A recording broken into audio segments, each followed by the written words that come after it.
Before we get started on today's episode, I'd like to introduce to you our Black-owned business of the week, where we showcase quality Black-owned businesses for you to support every week. This week's business is Youre Transport, co-owned by Terrell Johnson and Bracy Parr. At Youre Transport, they pride themselves in offering reliable bulk material hauling in the Hampton Roads area. And Youre Transport offers their clients safety and legal compliance expertise, hauling and heavy equipment experience, and unrivaled customer service. Remember, whether near or far, choose Youre.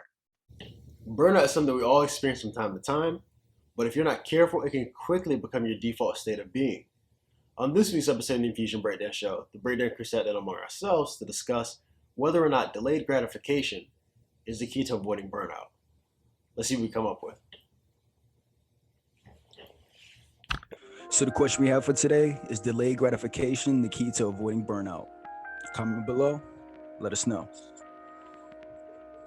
So this was actually a really interesting question, Des. You shot me a text and wanted to put this on the docket for discussion. And this really required some thought and meditation on it. And I want to ask you, why would it be? Why would delayed gratification be the key to avoiding burnout? And I'm assuming that it's linked to some of your personal experience. So could you maybe walk us through that? Sure. You definitely you hit the nail on the head, because it was like a deep thought. Around the time I shot the text you guys, it was around the time I initially started, getting up earlier, reading a few chapters out of a book every morning and jotting my thoughts down. And one thing I consistently kept coming to was like, over the past year, everything that's been going on, whether you want to consider the pandemic or, work or kid related, it always comes down to like every night just feeling like exhausted.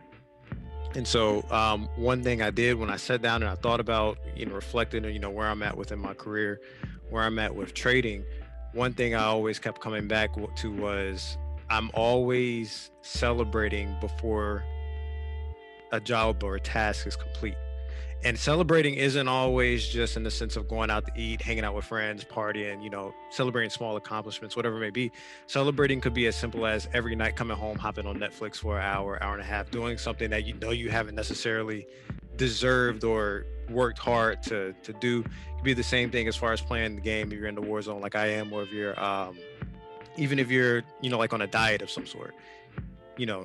Typically, if you're on a diet, you have 1 or 2 cheat days. Think about if you're coming home every night after dinner, you're having a cookie, but mentally you already put it into your mind that, hey, I'm working towards a better physique. I'm working towards a healthier lifestyle, but yet you keep eating that cookie every night because, you maybe you cooked dinner and it was a dinner that was exhausting. You went a little bit further than your steak and rice. You threw a little bit of asparagus up there, and that asparagus just exhausted you and you needed that cookie.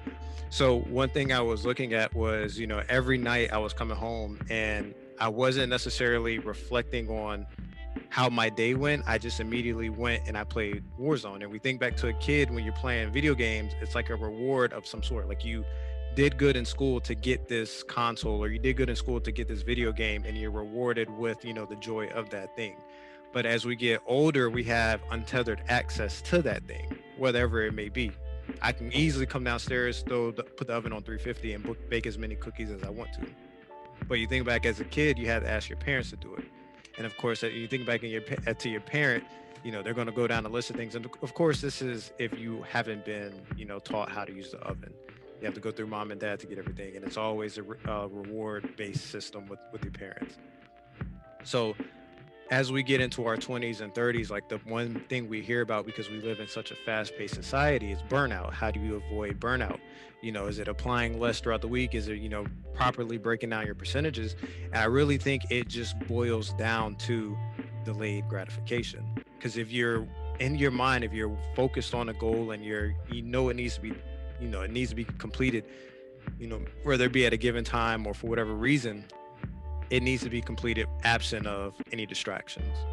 And I think as we evolve as people and human beings, it's really important to keep that in mind, because that one night you're off of your routine, or, that one day you go and you spend 3-4 hours watching Netflix binging, that could have been some time applied to finishing that task in a sooner time frame, or hours spent towards your personal development. Like, because I know a lot of us probably feel like we're always in a rut. We're in that rat race, paycheck to paycheck, whatever it may be. But there's ways and things you have to factor in to, break those cycles. And I think, avoiding burnout is a good place to start at. That's that's very enlightening. I knew kind of where the space, because we talked in between our last hiatus, kind of where you were at and the things that were going on. But I beg to differ. I honestly don't think that is the key to avoiding burnout. And the reason that I think it is because when you properly orient yourself towards a meaningful goal, like essentially finding your purpose, when you do that, the steps along the way are gratification. It's built in. So you're not looking for something to escape from whatever you're doing. You're not looking at it as a punishment. For example, with trading, if you know that your goal is to have financial freedom, financial independence, financial, however you want to phrase it, but you want to be comfortable and successful in that, and that to afford you the lifestyle that you want, well, this is just a building block on the way to it. So you begin to not only love the process, but you begin to truly respect it for what it is. You understand its place and time. And so when you're doing that, you're actually making it so that you don't really feel the need to escape from it. It's something that like in itself, like I said, is gratifying. So even there's a concept from a book that I read called Atomic Habits by James Clear. It's one of the greatest books that anyone has ever recommended to me. I highly recommend it to you guys as well, or anybody who's listening, in terms of building good habits and breaking bad habits. And there's 4 laws of behavior change, which are to make it easy, make it attractive, make it obvious, and make it satisfying. And the 4th one is the one that I want to talk about. So it's make it satisfying. And so it actually breaks down in that book about how the human brain has evolved to prioritize immediate rewards over delayed gratification. And so trying to ignore that, you're pretty much working against your natural programming. So why do that when you can use that to your advantage and say, okay, well, even if it is a small reward in the immediate future. So you completing your studying for your trading this day, okay, let's say you decide you have a 30-minute session on Warzone or whatever you want to hop on. Okay, because you're still having that gratification, you look at that and you're more likely to repeat it the next day. What you're looking for is something that's going to get you to stick to that lifestyle and make this something that you can get the compound interest from repeating day over day over day over day. So if you're just doing this as something to escape and you're not being consistent, then you're not going to get that. So that's the big thing what you're looking at. What you're looking for is consistency to get you to a specified target. And then I think I've pretty much to a fair degree for myself personally, because I felt burnout in my last job. So I recently got a new job, and then I felt it in previous other times in my life. And it always was linked to when I felt that I was doing something I knew I shouldn't be. I wasn't doing what was best for me and fulfilling my purpose at that given point in time. So once I shifted that and began to do those things, the burnouts seemed to dissipate.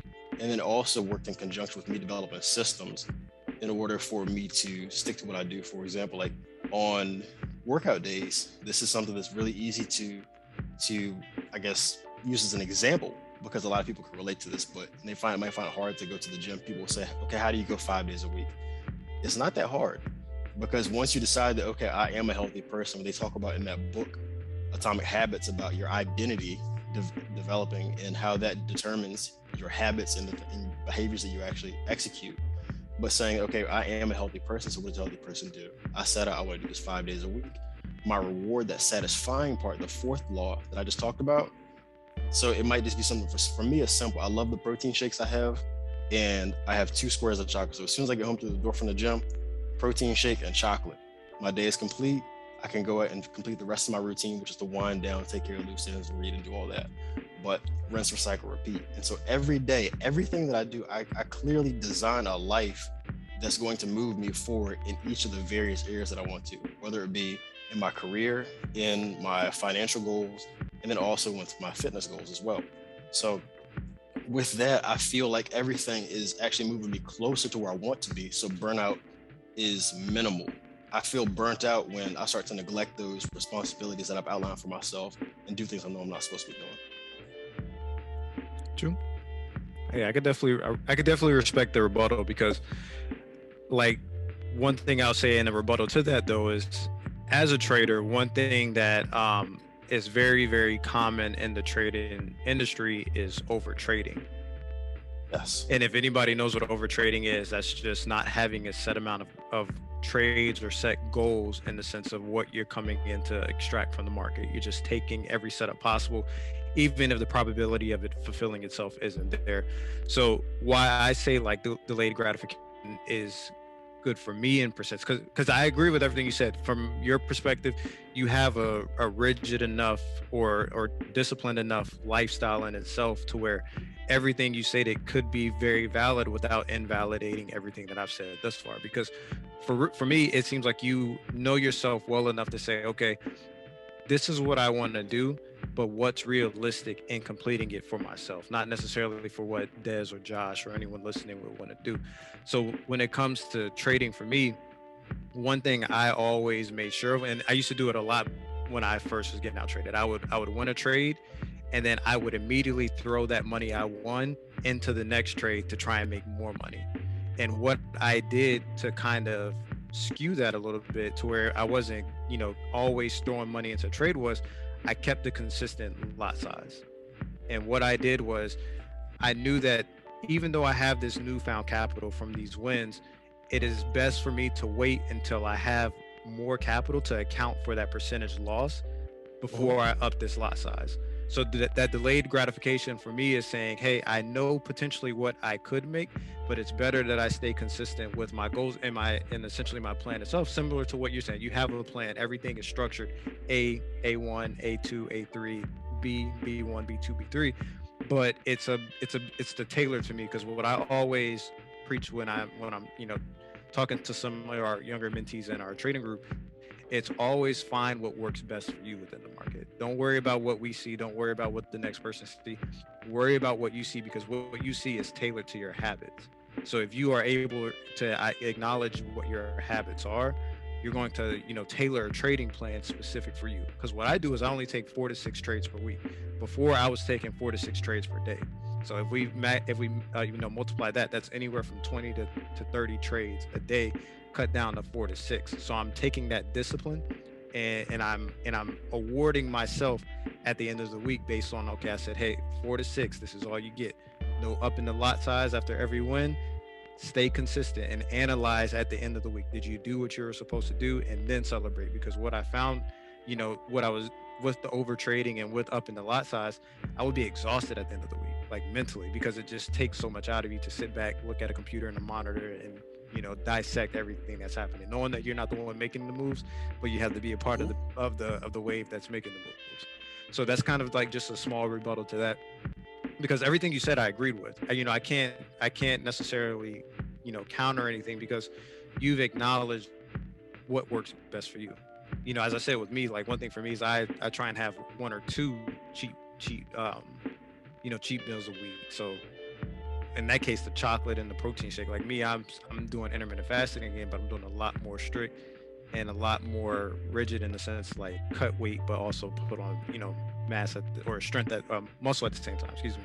At the same time. So like I'm not eating a lot of candy or anything like that. I'm strictly chicken with rice, a protein, and for the most part of the day it's just water. So I can definitely respect that. It into perspective into my mind as well, because it makes me disciplined with things I enjoyed as a kid. Like when I'm playing, I got to be in Warzone for an hour, 2 or 3 hours, whereas what you said was 30 minutes. And in my mind, I'm thinking like, that's only one match of Warzone, but so what? It can be that little check mark throughout the week that you need to, like, okay, today is a good day. Same with the chocolate and the protein shake. Like, damn, today was a good day. It could be the same way, but what I realized from what you're saying is it's my overindulgence that is leading to the burnout, not just necessarily abstaining from some gratification. Exactly. And I like what you said just then too. So the second time you touched on this, the first time you said with the kids, and back then you would have to have your parents to cook them for you, and then you said now with there's unlimited access to you being able to play Warzone. Like you can play Warzone until I don't know what time you do clock in the morning for work. So right now it's 9. It's gonna be 10 in a couple weeks Okay. with my new position. But man, like I'm thinking about that now. It's like I'm gonna have a morning. Like I don't know what to do, but yeah, it's 9 right now. On the new position. But hypothetically, you could play Warzone from the time you get off until the second before you clock in. You could as an adult because I mean you are your own boss. And so the idea there is I think perhaps what we need from this whole situation is to look at what exactly is the difference between us as children and now. And I think the big difference is that structure. The structure was imposed on us when we were younger because we had if you weren't up at a certain time to go to school, you was gonna get it. Mom's there, whoever's gonna say like you was gonna hear about it. You failed this test, you was gonna hear about it. You was gonna get your PlayStation taken away. There was no Warzone. But as an adult, okay, you late for work. You could do that until they decide to get rid of you. You can neglect responsibilities, but ultimately there's no one can make you do anything. And I think that by revisiting that, now that we don't have that structure, people who are typically more successful in life, and I would say that fits the bill for both of you guys, are ones who are able to define and instantiate structure on themselves in a way that moves them forward. Because if you don't have any structure, you don't have any particular consistency. Yeah. You don't have any direction. No, that's facts. And you know, the second you veer off that particular track, like it hits you immediately. Sometimes you may not acknowledge it, like, why am I feeling this way? Why am I down? But after a day or two, okay, I'm not doing the same thing. Like, you know, I need to get back on my shit. Yep. Well, yeah, I'm glad you said that, though. It definitely provided the perspective that was definitely there, but I just hadn't fully dissected. Josh, where do you fall on this?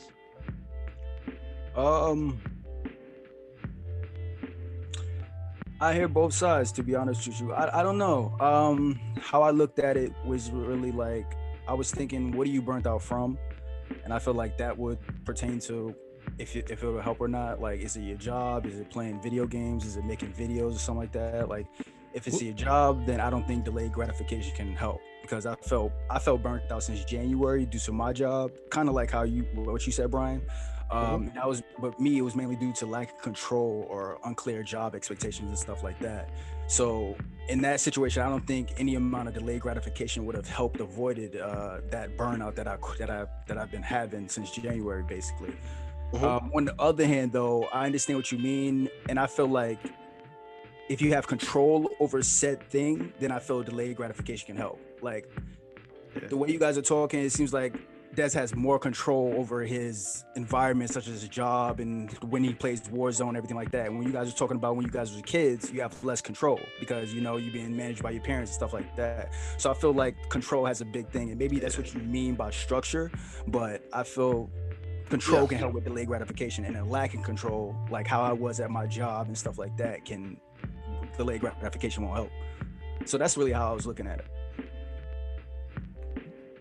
Think about it.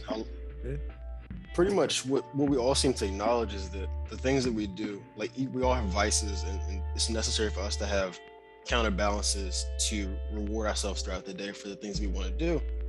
But overindulgence is really the problem. Yeah. Because if you just look at it strictly through a lens of time. So I'm not gonna put Dez in the spotlight with the Warzone before he works. So I'll say, if I decide to,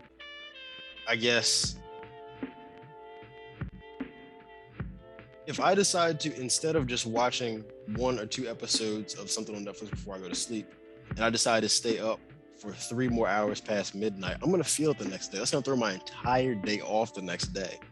And then that contributes to my mental state of well-being, my physical state of well-being.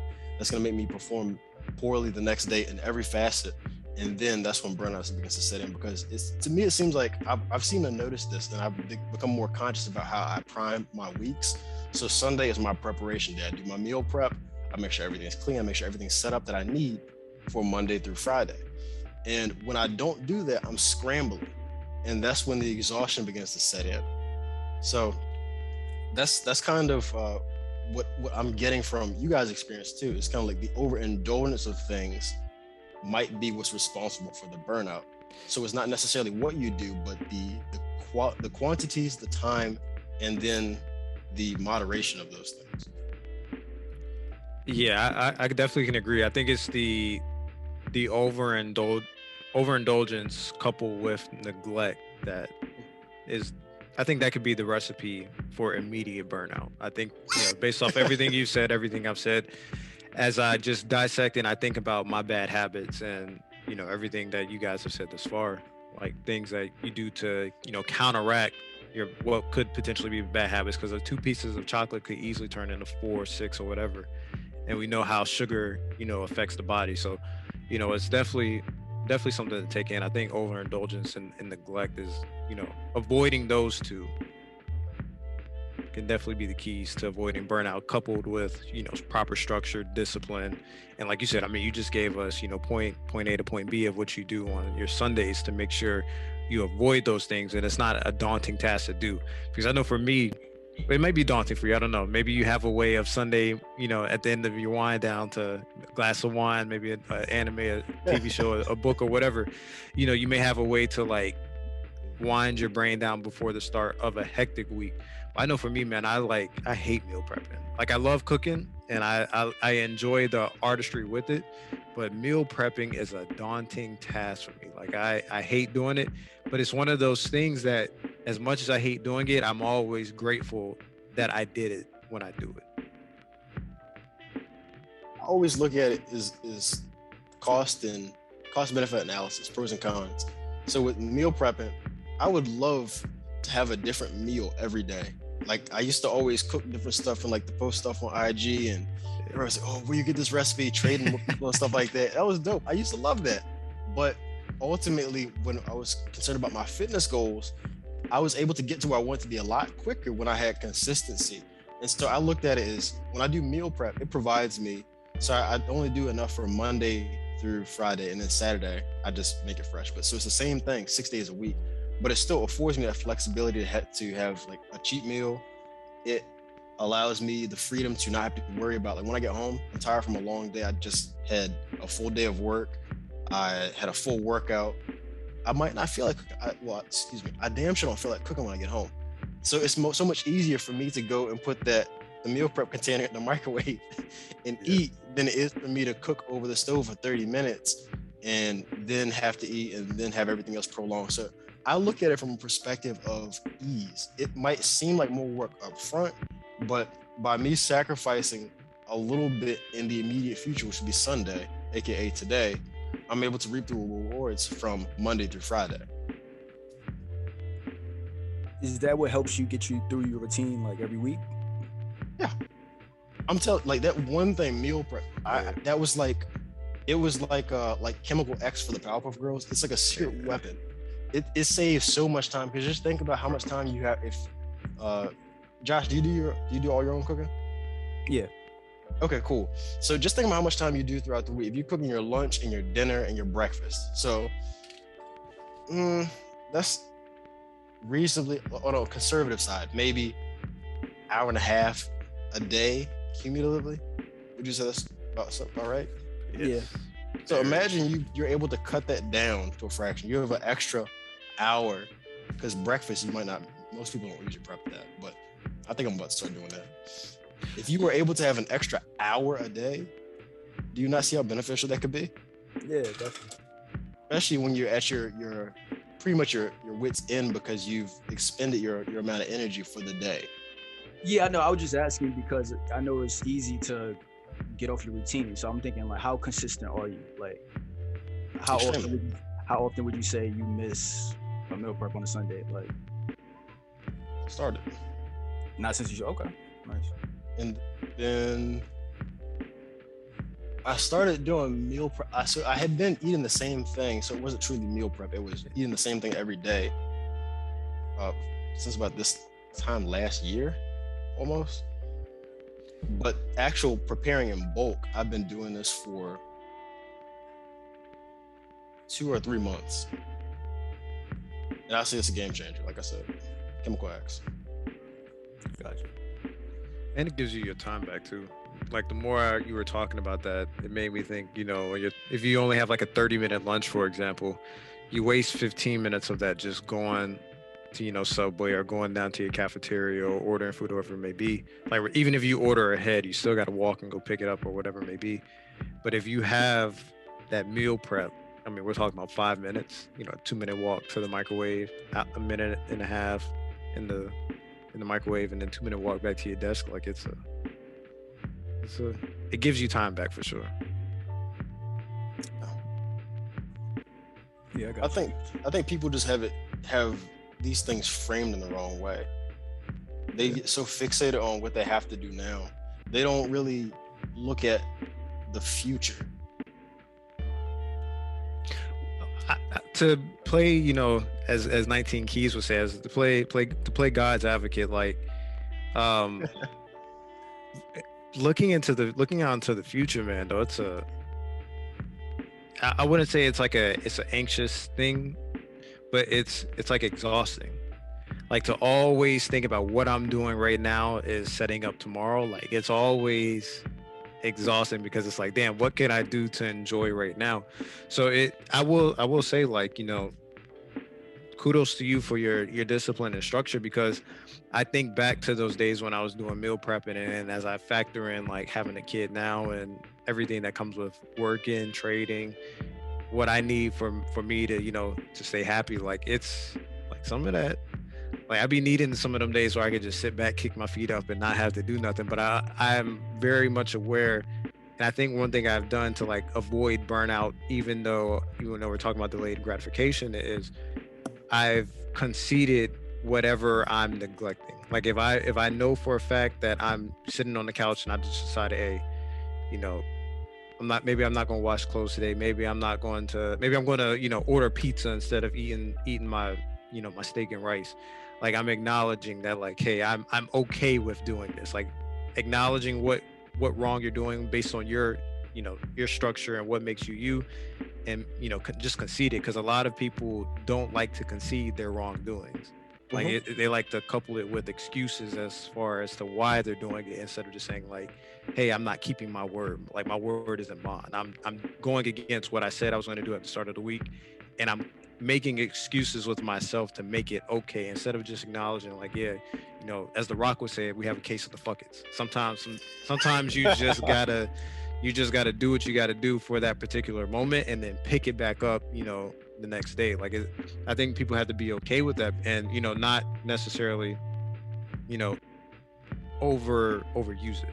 Like it's okay to have one case of the fuckets per week, but if we're talking about you having a case of the fuckets Monday through Friday, and then you're trying to scramble Saturday and Sunday, that seems more like a trend instead of your discipline. Looks like it's actually your habit instead of doing the right thing. Like imagine how successful you would be, and I say success and I'm using it very lightly, if you practice your trading the way that you do for your off time to the same frequency. Would you be as successful as a trader? Let me repeat. So if I practice my trading, like in terms of like, so I'm assuming that you might have a day that you don't study, or is it every day? I honestly don't study anymore. And I'm trying to, reason why there's like the pause is because I'm trying to think back to months and months ago. And not to say I don't study in the sense of like I think I know everything. I know my habits within the market, and I know what I'm looking for. So I think that I have structured my strategy enough to where the practice isn't there. Because to be honest with you, I look at the markets maybe 2 hours a day now. Like I know before we used to talk about me being stuck on the markets like 6-8 hours a day, like glued to it at work, glued to it at home. I literally do not look at the markets until after I clock in at work. Because what I realized I was doing was, as much as I knew about the markets, I was not disciplined enough to say no to myself. Like I would be driving to work, damn near a couple minutes late. Okay, I see Ethereum's about to do this. Okay, I see GBP, JPY is about to drop. Let me go ahead and enter the sell. But what I'm not realizing in that moment is I'm robbing myself of multiple time frame analysis. It looks like it may be this getting ready to sell, but maybe that's on the 5 minute, and it's just a small retracement. So I structured myself enough to where like I don't think about trading until I get to work. And reason being is because I have 3-4 monitors that I can have the chart on, to where I can now structure like, okay, I'm clocked in, my day is set. Let me look at what Ethereum's doing right now. Okay, it's probably be where I wanted to be in 15 minutes. Let me set a timer on my phone. So everything is meticulous now, to where there's an intent behind every move I do in the market. Like, I don't know if you guys saw this sushi documentary on Netflix. I think his name's like Jiro or something like that. He's this profound sushi chef in Japan, and it's the only sushi restaurant that has Michelin 5 stars. And I'm pretty sure as a food connoisseur, Michelin 5 stars is kind of like a big deal. And what I took from him is like everything within his craft was very meticulous. It was a why behind everything that he did, like whether it's the type of water he's using to clean his rice and to make the rice. There's a why behind why they cut their bluefin tuna the way they do, or why they serve it the way they do. Like, I realized that there was a why behind everything that he was doing to make himself one whole successful, not only company but business owner and entrepreneur in itself. And like, I realized that I was robbing myself of those opportunities to ask the why when I saw or doing what I was doing. So, I know we went off on a tangent, but yeah, that's like why I don't study as much as I used to. I still do study, and that's like if I feel like I've been off the markets for a while, to kind of like,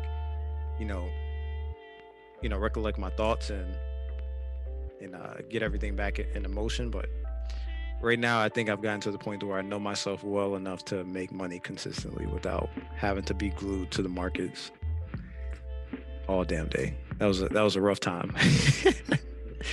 that was part of the reason, like when I first shot this text to you, that's what I was going through at that time. Like, I was trying to figure out all my whys, and not overindulgence, delayed gratification. And what I was doing at the time was, like, after work I would come home and I would just watch Star Wars or do something that I enjoyed as a kid to kind of like just escape from, I guess, work. Or like if I had a real long day at work, I just wasn't having fun, I would do things like that to get away from the moment. Because as you know, as a parent, like, seldom do you actually get away. You just go into a new environment with the same stress and things of that nature. So, and then in my case, I have a 4-year-old with autism. Like, there's never a break. Like, you go from one job and then you go to another, because you have to be on. You have to be aware of your facial, like your features, how you're presenting yourself to the child. Because one thing with my son, he's very in tune with emotions, so he picks up on everything. And I've always said, and I'm pretty sure I've said it up here a couple times, like, kids are a byproduct of our energy. What energy we put into them, whether conscious or subconscious, is going to release within them. And I always have to be aware of that, regardless of how shitty a day I might have had. Like, I gotta check myself. So it gets exhausting, I guess you can say, to do all that. And I guess as I talk more about it, I think my form of gratification, like whether it be Star Wars or whatever, it was kind of like penciled into my day. Like, it wasn't in my mind designed as, clear your head, enjoy what you got going on right now, and then have a fresh start tomorrow. It was more or less like, bro, I'm fucking exhausted. I just got to turn something on in the background to just, distract my mind. Like, I wasn't appreciative of what I was doing at that time. So I think a lot of what, this podcast is behind is like my own negligence, like not being aware. And I wouldn't even say negligence. It would be my lack of being present in the moment. Like, not being present in the moment, I think, is really like one of the, key factors to burning out. Like, not being present, because it's always gonna be tough. Like, it's never gonna be easy. One thing's gonna be other. Yeah. You said the problem with being present there, and I'm actually glad you mentioned that, because it goes back full circle to something you said earlier about when you use whatever approach that I was describing at that particular point of the conversation. You said when you're constantly predicting the future, that leads to that could lead to burnout because you're always in an anxious state. That's why I don't do it. Because once I set my intentions, it's pretty much on, I don't want to say autopilot because that sounds like I'm just coasting through in a very lazy, lackadaisical fashion, which isn't the case. Once I set my intentions and then work towards that, a lot of the decisions that I would need to make in the moment, they're already taken care of. So that affords me more flexibility. So it's an equation that I've read.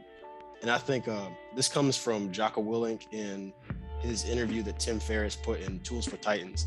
And it says discipline equals freedom. And I have been fixated on that ever since I read that.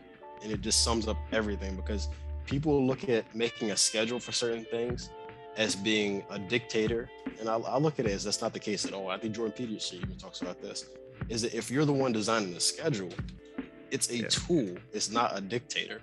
You use that to get things done. So if you don't want to do something, don't put it on the damn schedule. Just don't do things you don't want to do.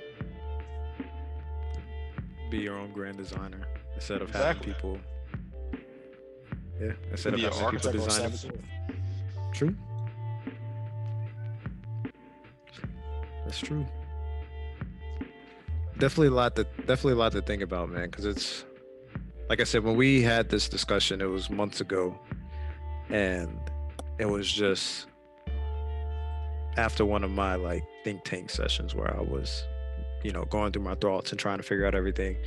And I think for the most part, I subconsciously figured it out. Like I stopped thinking so much about what was keeping me where I was at. And I just started doing things that I had done in the past to get me to where I enjoyed being. And I think I just naturally gravitated towards that. Because one thing about, the past 6 months was I was top performer in my business unit at work. And one thing that I told them was just have a plan. Like, even if you're having a bad day, a bad week, a bad month, just have a plan, because at some point you're going to be able to make little micro adjustments here and there within that plan, and it's going to become a successful, what did you do to get to where you're at now, masterpiece or curriculum that you can pass down to the next person. Because I think if you're getting from point A to point B successfully and there's no plan, it's like I don't want to say you're like a one-hit wonder or something like that, or it's not fully deserving, but you haven't proven that you're a person of substance, or you can bring other people up with you.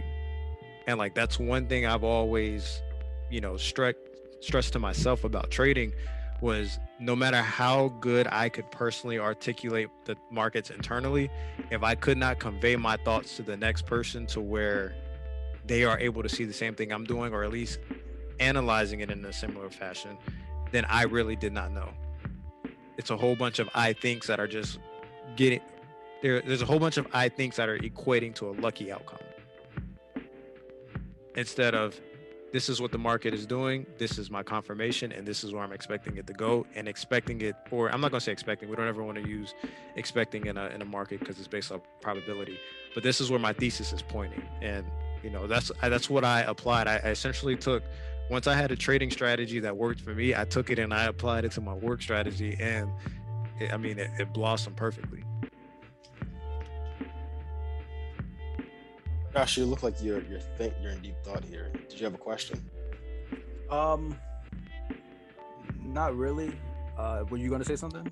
Because I did have a question. Okay. So a lot of what I realized is key to burnout, and probably the most important thing pertaining to it, is if you want to avoid burnout, the key is to be proactive.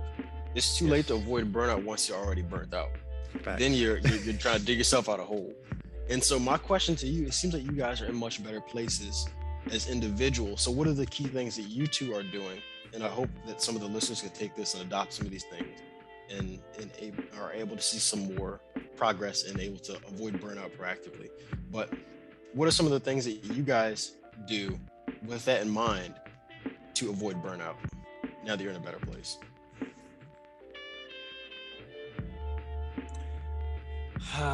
Well, I'm honestly still getting out of my burnout stage, so That's I'm still working on it. But as of right now, I'm just trying to change up the things that I do, as far as like my routine, basically what you was talking about.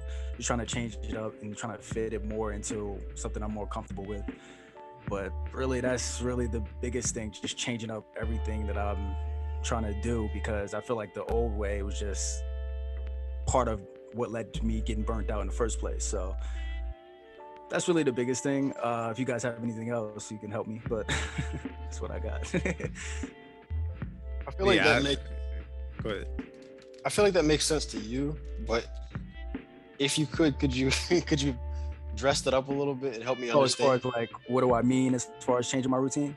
Just Yeah. like everything I do, like when I go work out, when I do certain things throughout the day, when do I play the game, when do I edit videos and stuff like that. So just changing up routines in that sense, not necessarily doing everything completely different, going skydiving or some shit, but just, changing up routine as far as things I do throughout the day, and just trying to make it more interesting to me, and try to make it fit more to what I do, So that's really the biggest thing.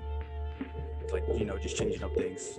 Like I used to go to work out in the morning, but I changed that. Now I go work out later on, close to the afternoon.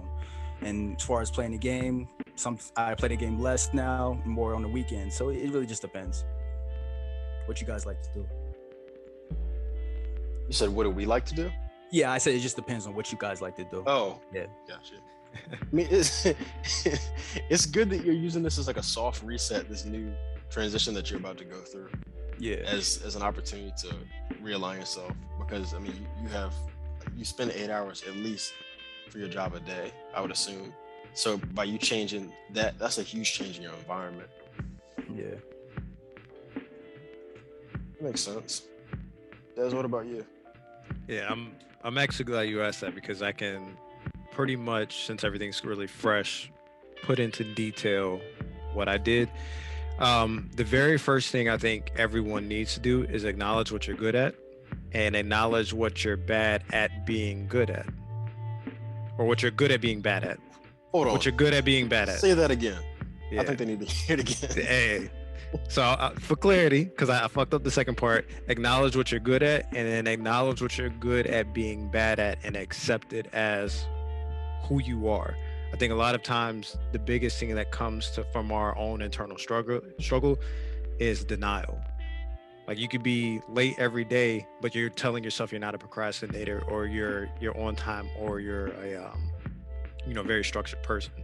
Your actions aren't conveying what your mind is telling you. So I think it's very important to acknowledge what you're good at being bad at, and then creating a plan to point at those things. Like, I know for me, I really had to get out of the mindset of just coasting through, but also wanting to be this very disciplined, structured individual. Like, I was you have to get out of the battle of the two minds. And so what I essentially did was, because I mentioned a lot of what I've found my success on is based off my trading plan. In trader, we have analysts and we have traders. You don't want to be a good analyst but a terrible trader, and you don't want to be a good trader and being a terrible analyst. You have to find the balance between the two. So first thing I did was I analyzed myself.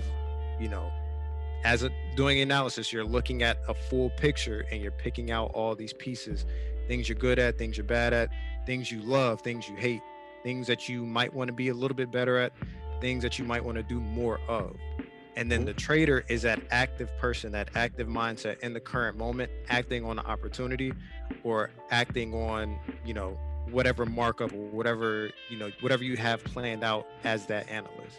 So for me, it was just, hey, I have not been going to the gym as much as I would like to. And I've been telling myself I can't go to the gym because I have my son more. I got to figure some shit out. I know he doesn't like going to the kids club, but let's work with him. Let's build him up to where he can go back to the kids club, and I can get that workout that I need. So we already know exercise, as we talked about over and over again. It's a great way to release endorphins. You get those dopamine highs that you need. It's the proper way to decompress after a really, really turbulent day. So working out was one of the biggest things for me. And working out isn't always going to lift weights. It's going on a walk. It's going on a little jog.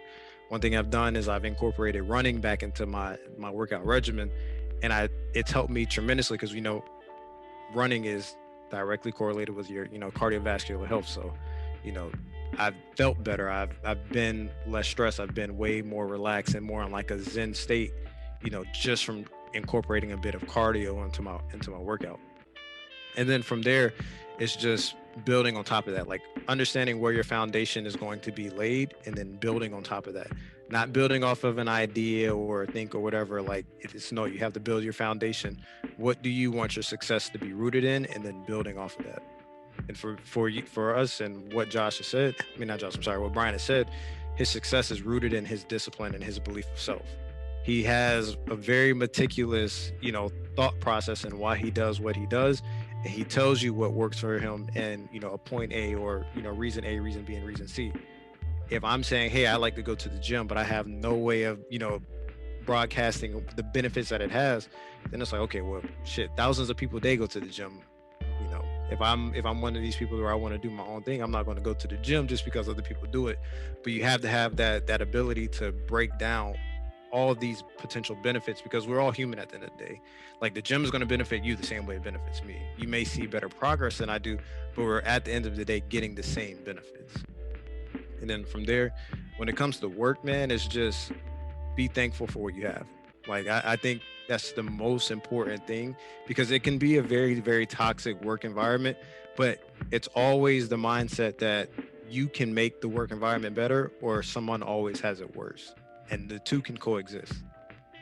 Because that's one thing I took, where I work it's a call center. So, one thing I always told people, I was like, hey, the very first thing you have to realize is that this is a call center. Yes, we're taking on clients and we're doing things like a bookkeeper would do, but it's a call center at the end of the day. You're taking on all this stuff and it's going to be stressful.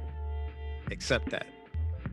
Now, make a plan to where it's the least stressful day that you can possibly have.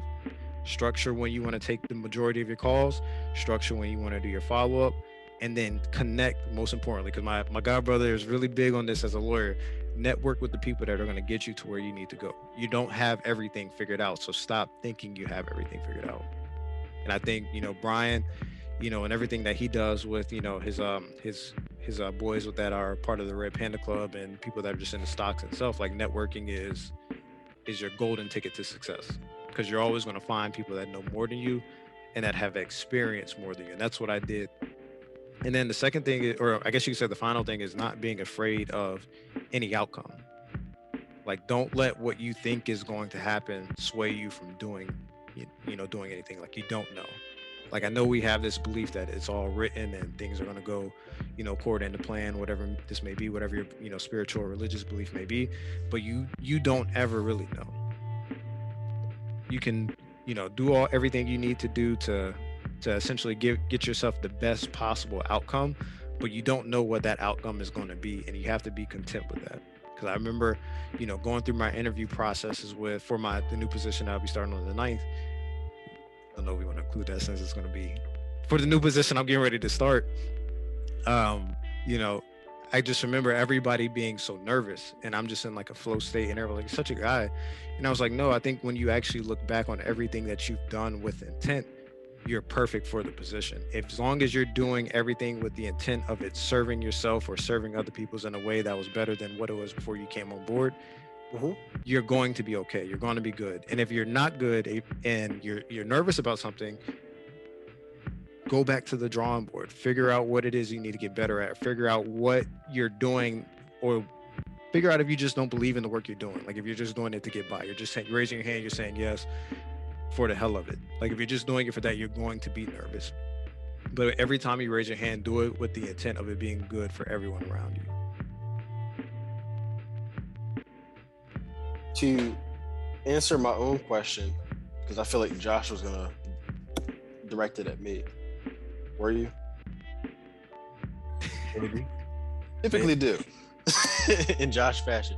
But my answer to avoiding burnout is simply boundaries, and just really using those as my guide. So the way that people typically perceive boundaries is when it comes to other people, whether it be in a work environment or with relationships, family, significant others. You can experience burnout from them too.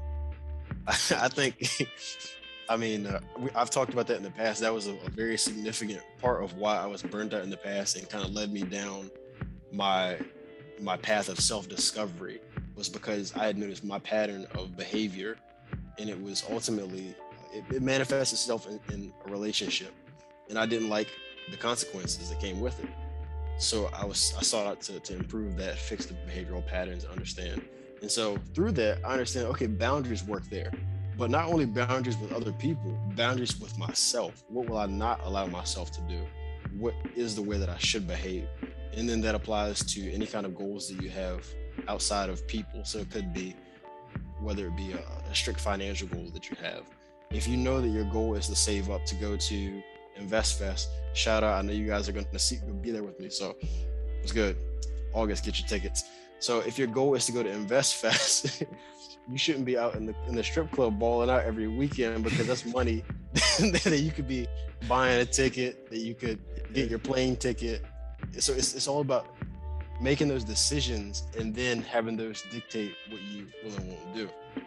And that applies, like I said, from everything from your relationships with people to goals to your standard of living, everything. I'd say that's the biggest part. Is once I think at the age of, so I'll be 27 soon, and knowing with this 27 years of experience, I'm not that old. None of us are that old. We're all in the same ballpark. But I know myself well enough to know what burns me out. I know what I don't like. Of course, there's other things that I don't like that I haven't experienced yet before. Like, okay, I might run into a situation and say, "Well, I really don't like this kind of work," or whatever it might be. But I know a lot of things that I don't like, so I actively try to avoid those things that are. I don't want to say. I avoid the things that I know that are going to cause me stress. So it could be like overindulgence of spending too much time with the relationship and not having time for myself. It could be the overindulgence of working out and not taking my 2 days off to rest. It could be anything, but having those boundaries and really using those to protect whatever standard I have set for myself. So I'll leave my answer with that. I like that. Boundaries always finds a way to creep its way into our conversations. It's funny because I'm looking at this paper that I wrote back on March 10th, and I was like, "Be respectful of the boundaries you set for yourself." And it goes perfect in line. Anything else you guys got? Well, sir. So how we doing it, Des? What we got? Like recommendation of the week? What we doing? Album of the week? What we doing? Yeah, I guess we could do. Geographical location of the week. How we doing?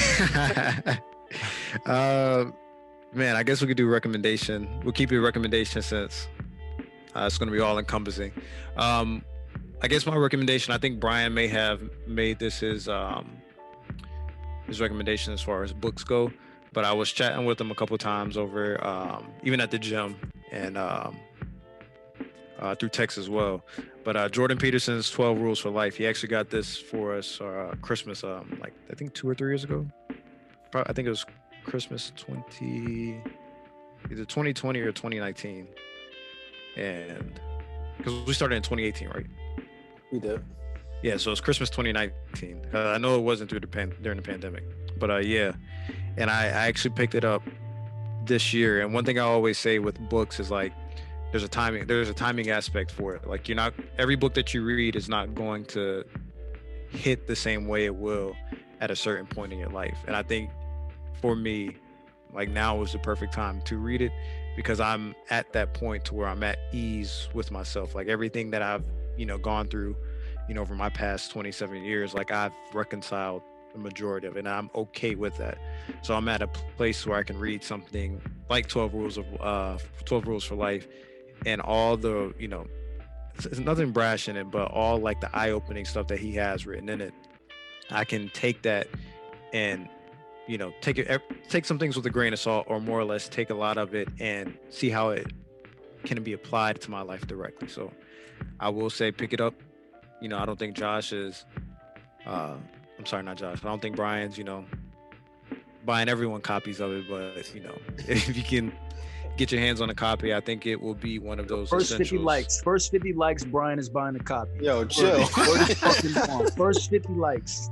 This is not owned. This is not Oprah's network. You're right. It's Brian's network. You get a copy. You get a copy. But no, yeah, 12 rules for life. I definitely think that it's one of those things. If you're just getting started, like if you in the perfect age of like 16, 17, getting ready for college, I think it will be perfect for you. And I think later in your 20s or at any point within your 20s, as long as you're at a mature enough space mentally and, you know, of course, internally altogether, to take everything for what he's saying within the book. Nice.